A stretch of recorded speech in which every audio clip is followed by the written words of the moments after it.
हरे कृष्णा बच्चों, कैसे हैं आप सब। संस्कृत की इस पाठशाला में आपका फिर एक बार स्वागत है। आज हम अपना दूसरा लेसन शुरू करेंगे, यानी कि द्वितीय पाठ बिलस्य वाणी न कदापि में श्रुता। इस पाठ में मैं सरलार्थ और अभ्यास कार्य दोनों कराऊंगी और मुझे आशा है कि आपको ये पाठ बहुत अच्छा लगेगा, अच्छे से समझ में आएगा। बहुत ही अच्छी कथा है ये, और यदि अच्छा लगता है तो लाइक, सब्सक्राइब और शेयर करना ना भूलें। और चलिए अब हम शुरू करते हैं अपना पाठ। बिलस्य वाणी न कदापि में श्रुता। ये कथा पंचतंत्र से ली गई है, जिसके लेखक हैं विष्णु शर्मा। इसमें पशु पक्षियों के माध्यम से हमें नैतिक शिक्षा दी गई है, बहुत सारी अच्छी बातें हमें बताई गई है। बिलस्य वाणी न कदापि में श्रुता। बिलस्य गुफा की वाणी, आवाज में मैंने न कदापि श्रुता कभी भी नहीं सुनी। गुफा की आवाज मैंने कभी भी नहीं सुनी। चलिए शुरू करते हैं अपनी कथा। कस्मिंश्चित् वने खरंखरः नाम सिंह प्रतिवसति स्म। कस्मिंश्चित् किसी वने, वन में या जंगल में, खरंखर नाम का शेर रहता था। किसी जंगल में खरंखर नाम का शेर रहता था।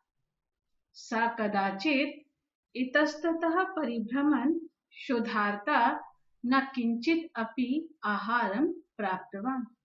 सा उसे कदाचित एक बार इतस्ततः इधर उधर, क्षुधार्तः भूख से पीड़ित, परिभ्रमण घूमते हुए, किंचित अपि कुछ भी, आहारम आहार या भोजन, न प्राप्तवान प्राप्त नहीं हुआ।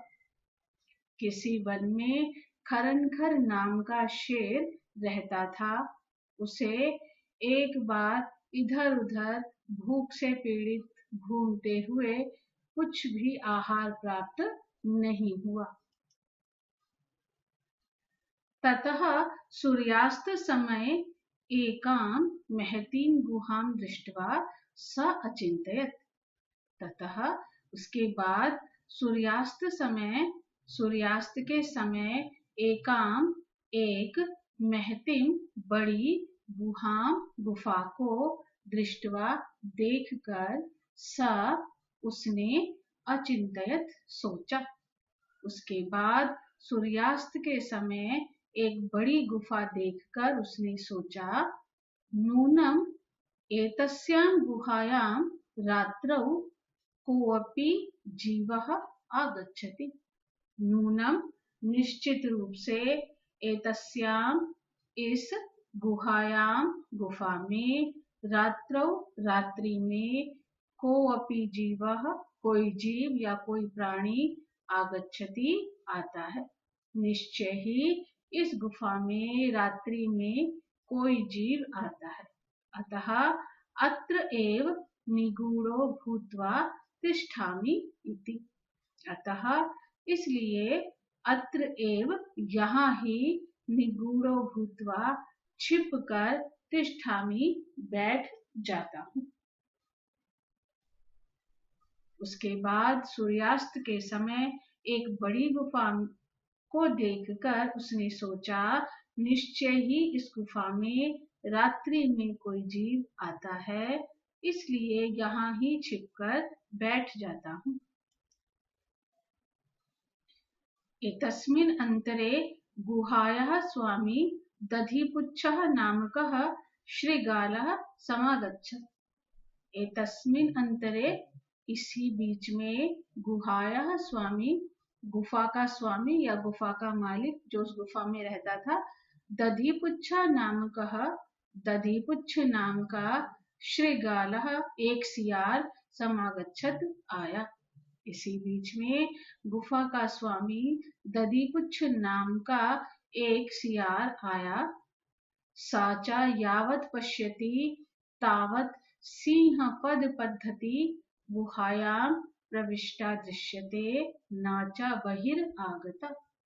साचा और उसने यावत पश्यति जब देखा कि सिंह पद पद्धति शेर के पैरों के निशान गुहायाम प्रविष्टा गुफा में प्रवेश करते हुए गुफा के अंदर प्रवेश होते हुए दृश्यता दिखाई दे रहे हैं, परंतु नाचा बहिरागता बाहर आते हुए नहीं।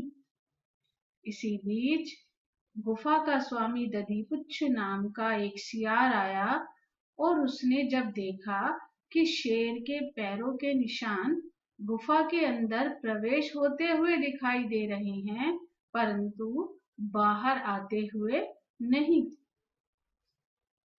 श्रीगालः अचिंतयत्, तो सियार ने सोचा, अहो विनष्टो अस्मि, अरे मारा गया। नूनम अस्मिन् बिले सिंह अस्ति इति तर्कयामि।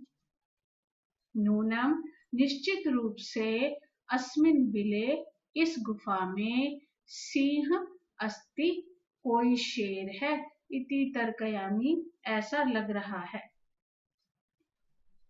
निश्चित रूप से इस गुफा में कोई शेर है ऐसा लग रहा है। तत् तो किम करवाणी, क्या करूं। दूरस्थः रवं कर्तुम आरब्धः। दूरस्थः दूर स्थित होकर या दूर खड़ा होकर उसने रवम बोलना आरब्धः कर्तुम आरंभ किया या कर दिया। दूर खड़ा होकर उसने बोलना आरंभ किया।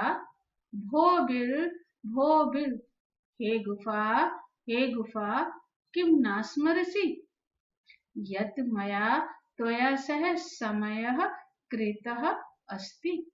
किम न स्मरसि, क्या तुम्हें न स्मरसि याद नहीं है, यत् कि मया मैंने त्वया तुम्हारे सह साथ समयः समझौता कृतः अस्ति किया है। क्या तुम्हें याद नहीं है कि मैंने तुम्हारे साथ समझौता किया है। यत् यदा अहम बाह्यतः प्रत्यगमिष्यामि तदा त्वं माम आकारयिष्यसि। यत् कि यदा अहम जब मैं बाह्यतः बाहर से प्रति आगमिष्यामि लौट कर आऊंगा तदा तब तुम माम मुझे आकारयिष्यसि बुलाओगी।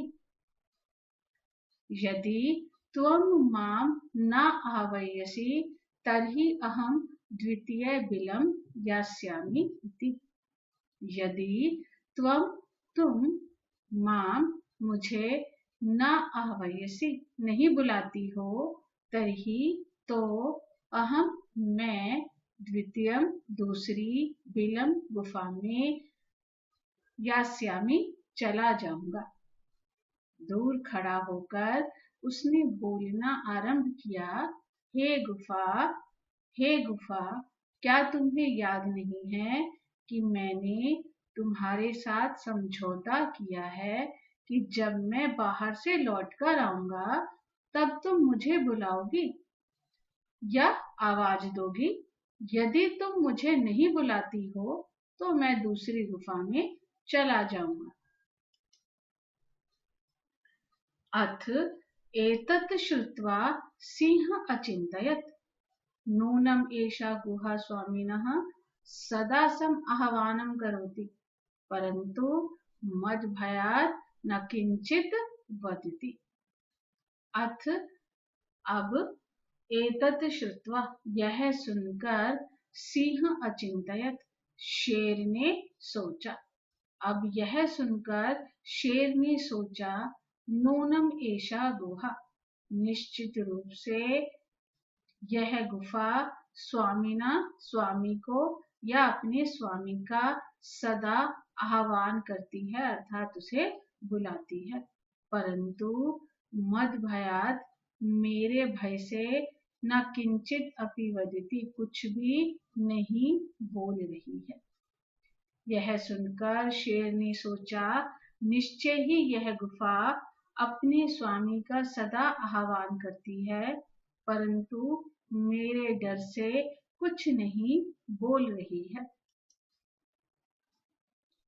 अथवा साधु इदम उच्यते, भय संत्रस्त मनसां हस्तपाद आदिकः क्रिया प्रवर्तन्ते न वाणी च वेपथु च अधिको भवेत्। अथवा यह साधु उचित ही उच्यते कहा गया है कि भय संत्रस्त मनसां, भय से संत्रस्त डरे हुए, मनसा मन वाले, भय से डरे हुए मन वाले प्राणियों के हस्तपाद आदि का क्रिया, हाथ पैर आदि की क्रियाएं, और वाणी न प्रवर्तन्ते, वाणी प्रवृत्त नहीं होती अर्थात काम नहीं करती, या दूसरे शब्दों में कहें कि मुख से कोई आवाज नहीं निकलती।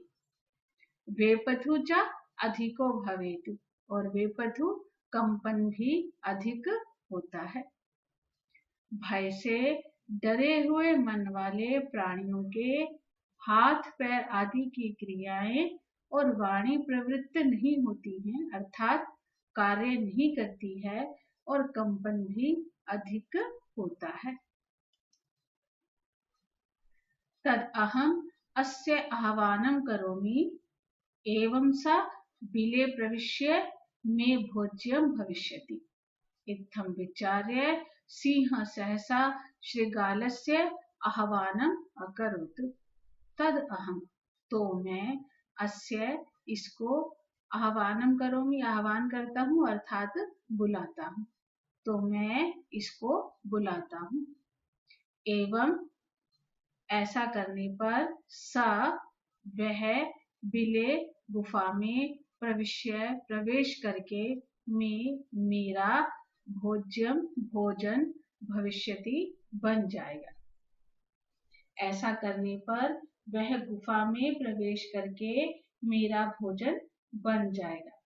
अब शेर जो है वो उसकी बात पर विश्वास कर लेता है कि हो सकता है ये गुफा रोज आना इसी पर बुलाती ही हो इसको, तो उसने कहा कि ठीक है, मैं इसको आवाज दे देता हूँ, जैसे ही आवाज दूंगा ये सियार, ये श्रृगाल अंदर आएगा और मैं इसे खा जाऊंगा और ये मेरा भोजन बन जाएगा। इत्थम विचार्य सिंह सहसा श्रृगालस्य आह्वानम अकरोत्। इत्थम विचार्य ऐसा विचार करके सिंह शेर ने सहसा ही श्रृगालस्य सियार को आह्वानम अकरोत् आवाज लगाई, तो मैं इसको बुलाता हूँ। ऐसा करने पर वह गुफा में प्रवेश करके मेरा भोजन बन जाएगा। इस प्रकार विचार करके शेर ने सहसा ही सियार को आवाज लगाई। सिंहस्य उच्च गर्जन प्रतिध्वनिना सा गुहा उच्चै श्रृगालम् आवयत्।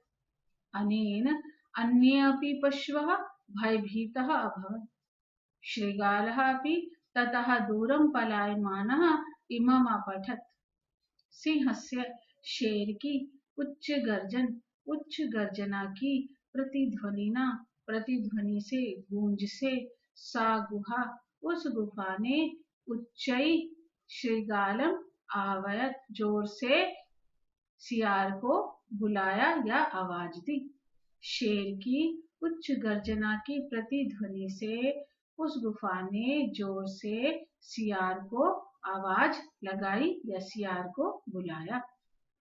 अनेन अन्य अपि, इसके द्वारा दूसरे, पशवः अपि, पशु भी, भयभीतः अभवन्, भयभीत हो गए, डर गए। इसके द्वारा अन्य पशु भी भयभीत हो गए। श्रृगालः अपि, सियार भी, ततः वहां से, दूरम पलायमानः, दूर भागते हुए, इमम् अपठत्, यह पढ़ने लगा। अनागतम या कुरुते स शोभते, स शोच्यते यो न करोति अनागतम। वने अत्र संस्थस्य समागता जरा, बिलस्य वाणी न कदापि मे श्रुता। कहता है अनागतम या कुरुते, जो अनागतम ना आए हुए का कुरुते विचार करता है, अर्थात जो ना आए हुए दुख का विचार करता है, स शोभते वह शोभा पाता है, वह सुखी रहता है। परंतु यो ना करोति अनागतम, जो ना आए हुए दुख का विचार नहीं करता है, स शोच्यते वह चिंतनीय होता है, अर्थात उसे नुकसान उठाना पड़ता है। वो ऐसा क्यों कह रहा है?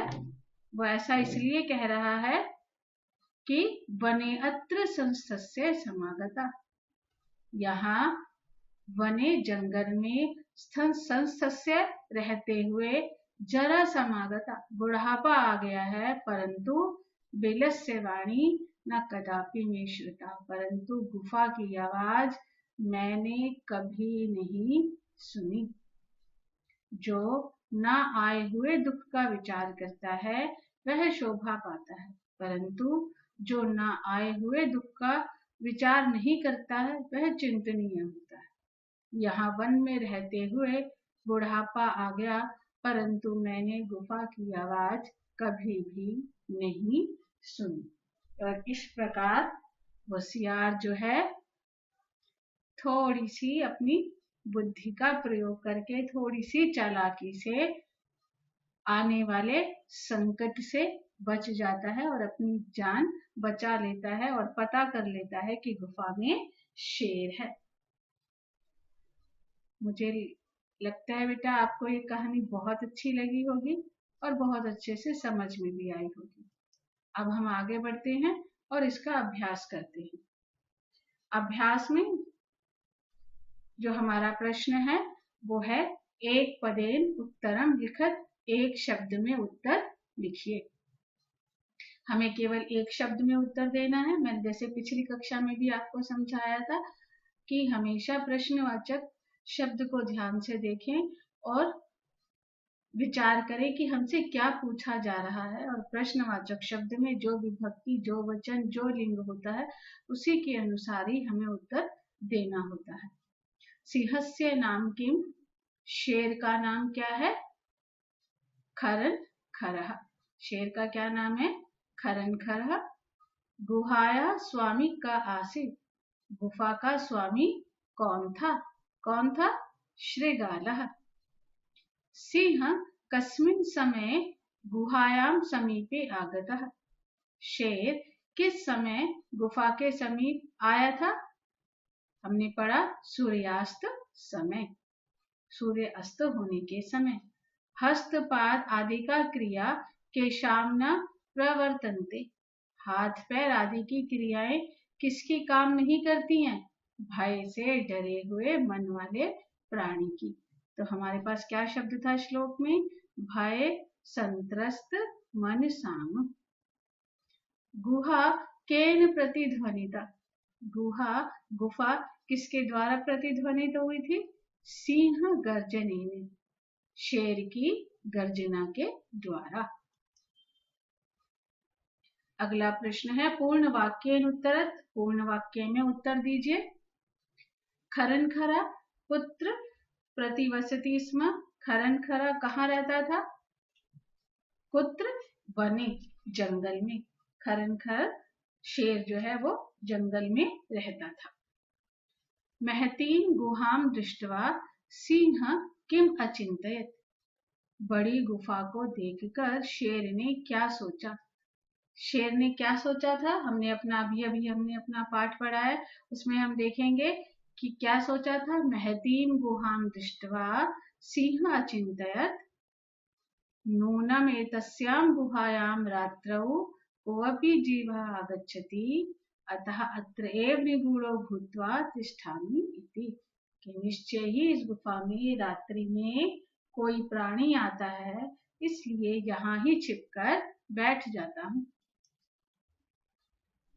हमारा अगला प्रश्न है, श्रीगालः किम अचिंतयत? श्रृगाल ने या सियार ने क्या सोचा? क्या सोचा, इसका आंसर भी एज इट इज हमारी पाठ्य पुस्तक में लिखा हुआ है। क्या सोचा? अहो विनष्टोऽस्मि, अरे मारा गया, नूनम अस्मिन् बिले सिंह अस्ति इति तर्कयामि, तत् किम कर्माणि? निश्चित रूप से इस गुफा में कोई शेर है, ऐसा लगता है, तो क्या करूं? श्रीगालः कुत्र पलायितः? सियार कहाँ भाग गया था? कुत्र दूरम, श्रीगाल दूर भाग गया था। गुहा समीपम आगत्य श्रीगालः किम पश्यति? गुफा के समीप आकर श्रीगाल या सियार क्या देखता है? क्या देखता है कि जो शेर के पैरों के निशान है वो गुफा के अंदर तो जाते हुए दिखाई दे रहे हैं, लेकिन बाहर आते हुए दिखाई नहीं दे रहे। सा पश्यति यत् सिंह पद पद्धति गुहायां प्रविष्टा दृश्यते नाचा बहिर आगता। हम देखेंगे कि जो हमारा पैराग्राफ है, जो हमारा पाठ है, उसी में ही हमारे सारे आंसर बहुत आसानी से हमें मिल जाते हैं। बस हमें ध्यान ये रखना है बेटा कि हमसे पूछा क्या जा रहा है, इस पर यदि हम ध्यान देंगे तो हमारा आंसर कभी भी गलत नहीं होगा। का शोभते, कौन शोभित होता है? उन्होंने कहा यह अनागतम कुरुते, हमने अंतिम श्लोक में पढ़ा, या अनागतम कुरुते, जो ना आए हुए दुख का विचार करता है, स शोभते, वह शोभित होता है। रेखांकित शब्दों को आधार बनाकर प्रश्नों का निर्माण कीजिए। प्रश्न हमारे पास उत्तर दिए हुए हैं, हमें प्रश्न का निर्माण करना है। जैसे पहले भी आपको बताया था, उत्तरवाचक शब्द में जो विभक्ति, जो वचन, जो लिंग होगा, प्रश्नवाचक शब्द में भी वही विभक्ति, वही वचन और वही लिंग का प्रयोग हम करेंगे तो हमारा प्रश्न बिल्कुल सही होगा। जो प्रश्नवाचक शब्द है और जो उत्तरवाचक शब्द है उसे मैंने यहाँ काले रंग में कृष्ण वर्ण में दिखाया है ताकि आपको अच्छे से समझ में आ जाए।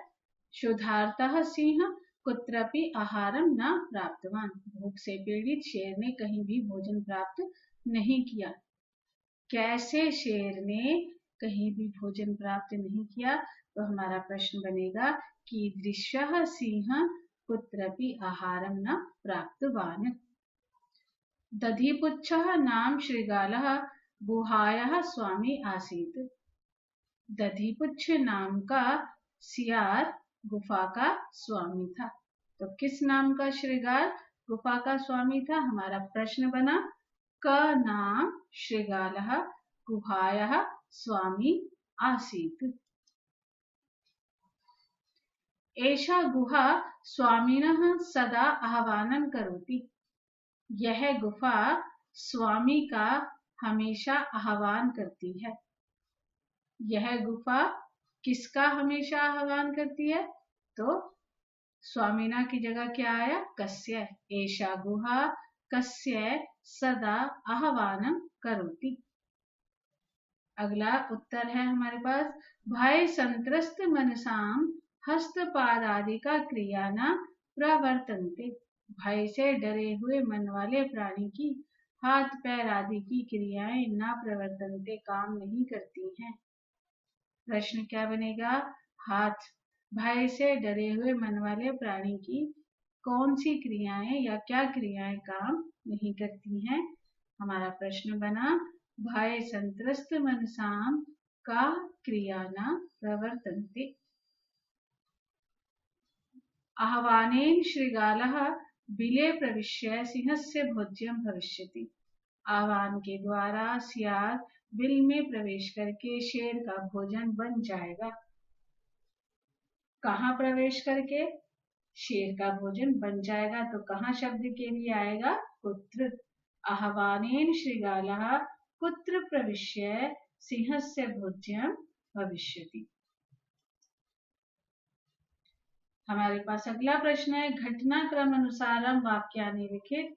घटनाक्रम के अनुसार वाक्य लिखिए। हमने जो कथा पढ़ी है उस कथा के ये वाक्य हैं जिनका क्रम सही नहीं है।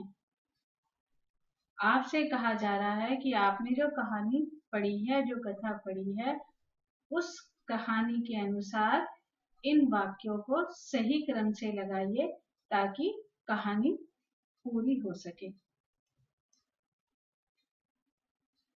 यहाँ पर ये सभी वाक्य जो हैं मैंने लिख दिए हैं। हमारा अगला प्रश्न है बेटा, यथा निर्देशम उत्तरत, निर्देशों के अनुसार उत्तर दीजिए कि जो प्रश्न में पूछा जा रहा है आपको केवल उसी का उत्तर देना है। एकाम महतीम गुहाम दृष्ट्वा स अचिंतयत, एक बड़ी गुफा देखकर उसने सोचा। अस्मिन् वाक्ये कति विशेषण पदानि, इस वाक्य में कितने विशेषण शब्द हैं। संख्यया सह पदानि अपि लिखत, संख्या के साथ शब्द भी लिखिए। संख्या में कितने हैं और वो कौन कौन से शब्द हैं। विशेषण शब्द वह शब्द होते हैं जो किसी की विशेषता को बता रहे होते हैं। वो चाहे कोई व्यक्ति हो, कोई वस्तु हो, कोई स्थान हो, और जिसकी भी विशेषता को बताया जा रहा होता है उन्हें हम कहते हैं विशेष्य पद या विशेष्य शब्द। तो यहाँ पर किसकी विशेषता बताई जा रही है? गुहा की, गुफा की। और वो क्या है? उसमें सबसे पहला विशेषण है उसका एकाम और दूसरा विशेषण है महतिम, बड़ी। तो गुहा के, गुफा के कितने विशेषण हैं? 2। तो हमारा पहला उत्तर हुआ इसमें कि संख्या कितनी है? 2 विशेषण है। और कौन कौन से हैं? उन्होंने कहा संख्या के साथ शब्द भी लिखिए। तो वो शब्द कौन कौन से हैं? एकाम, महतिम, एक और महती। अगला प्रश्न है, तद अहम अस्य आह्वानम करोमि, तो मैं इसका आह्वान करता हूँ। यहाँ अहम, यह शब्द किसके लिए प्रयुक्त किया गया है? तो मैं उसका आह्वान करता हूँ। मैं, कौन करता है आह्वान? शेर। तो यहाँ पर ये अहम शब्द किसके लिए आया है? शेर के लिए। तो हमारा उत्तर होगा सिंहाय। अगला प्रश्न है, यदि तुम माम न आह्वयसि, यदि तुम मुझे नहीं बुलाती हो। इस वाक्य में कर्ता शब्द क्या है? काम को करने वाला जो भी होता है उसे हम क्या कहते हैं? कर्ता। तो यहाँ पे काम कर्ता क्या है हमारा? त्वम। तो हमारा उत्तर हुआ त्वम। सिंह पद पद्धति गुहायाम प्रविष्टा दृश्यते, शेर के पैरों के निशान गुफा में प्रवेश होते हुए दिखाई दे रही हैं। इस वाक्य में क्रिया शब्द क्या है? क्रिया शब्द काम को करना, क्रिया। तो क्रिया यहाँ पर क्या है? दिखाई दे रहे हैं। तो हमारा उत्तर हुआ दृश्यते। अगला प्रश्न है इसमें, वने अत्र संस्थस्य समागता जरा, यहाँ जंगल में रहते हुए वृद्धावस्था आ गई या बुढ़ापा आ गया। इस वाक्य में अव्यय शब्द क्या है? तो जरा, बुढ़ापा या समागता, संस्थस्य और जंगल, इनमें से कोई भी अव्यय शब्द नहीं है। अव्यय शब्द क्या है यहाँ पर? अत्र। हमारा उत्तर हुआ अत्र। हमारा अगला प्रश्न है, मंजूषातः अव्यय पदानि चित्वा रिक्त स्थानानि पूरयत, मंजूषा से अव्यय शब्दों को चुनकर रिक्त स्थानों को पूरा कीजिए। अव्यय शब्द वो शब्द जो किसी भी परिस्थिति में परिवर्तित नहीं होते हैं, जो हमेशा एक जैसे रहते हैं। यहाँ पर अव्यय शब्द दिए हुए हैं, कश्चन, कोई, दूरे, दूर, नीचे, नीचे, यदा, जब, तदा, तब, यदि, यदि, तरहि, तो, परम, परंतु, च और सहसा, अचानक। यदि हमें शब्दों के अर्थ मालूम है तो हमें रिक्त स्थान पूर्ति करने में बहुत ज्यादा समस्या नहीं आएगी और हम बड़ी सरलता से कथा को जो है वो पूर्ण कर लेंगे। एक जंगल में कोई कश्चन शिकारी जाल बिछाकर दूर दूरे स्थितः खड़ा हो गया। क्रम से आकाश से परिवार सहित कबूतरों का राजा नीचे आया। नीचे।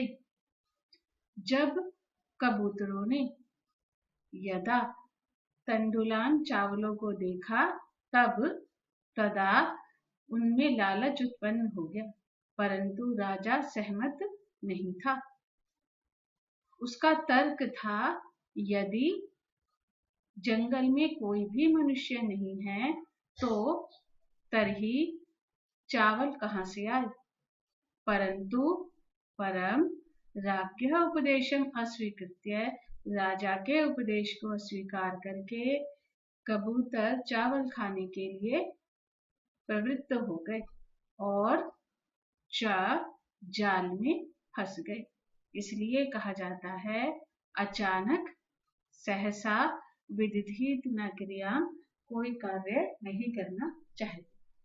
तो बच्चों, ये हमारे द्वितीय पाठ का अभ्यास और सरलार्थ था। सभी बच्चे बहुत ध्यान से पाठ के सरलार्थ को सीखेंगे, समझेंगे और अभ्यास या प्रश्न उत्तर किस प्रकार से किए जाते हैं आप अच्छे से सीखेंगे और इनका अभ्यास करेंगे। और यदि आपको ये पाठ अच्छा लगे तो चैनल को लाइक, सब्सक्राइब और शेयर अवश्य करें और दूसरे बच्चों को भी बताएं ताकि वो भी इसका लाभ उठा सके। तो अब मिलेंगे अगली कक्षा में। तब तक के लिए बेटा, हरे कृष्णा।